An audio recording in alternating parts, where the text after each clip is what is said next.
তুই কি ঝাঁটা নিয়ে এসছিস নাকি সাথে করে? তুই ঝাঁটা নিয়ে এসছিস? সো তনু কিছু দিনের জন্য গ্রামের বাড়ি গেছিলো, এখন গ্রামের বাড়ি থেকে ফেরত আসছে।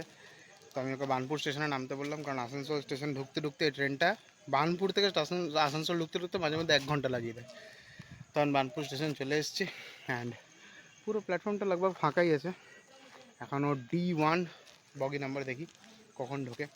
অলরেডি 9:10 হয়ে গেছে, 8:10 ঢোকার কথা, 9:10 হয়ে গেছে, 1 ঘন্টা এখানেই লেট ট্রেন। দেখা যাক ম্যাডাম কখন নামে। 4 দিন গেছে, 4 দিন পর আসছে, তাতেই কিরকম একটা অদ্ভুত লাগছিল। ও থাকলে সারাদিন আমরা বক বক করি, ঠিক আছে, ছিল না কিরকম একটা অদ্ভুত লাগছিল। যাই হোক, ট্রেন কখন আসে দেখি, এখন একটু ওয়েট করি এখানে। তুই কি ঝাঁটা নিয়ে এসছিস নাকি সাথে করে? তুই ঝাঁটা নিয়ে এসছিস? Women. কি পাগল নাকি? পাগল নয়, ঝাঁটাটা তো এখানে পাওয়া যায় না। হ্যাঁ, এই ঝাঁটাটা স্পেশালি লন্ডন থেকে সুইজারল্যান্ড হয়ে এখানে এসছে। পাওয়া যায়। এই ঝাঁটা এখানে পাওয়া যায় না, লন্ডন থেকে সুইজারল্যান্ড হয়ে পাঁচার হয়ে এখানে এসছে।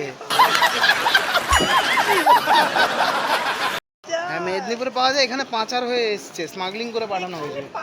অবস্থাটা দেখুন এর। কিছু খাবি এখন? খিদে পাই।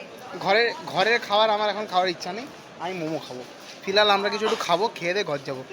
কারণ আরে নিচ্ছি, ঠিক আছে, দেখা হচ্ছে পরে ভিডিওতে, টাটা। এবার এগিয়ে গেছে, কিছু একটা নিতে হবে, বয়ে বয়ে নিয়ে যেতে হবে, কিছু করার নেই।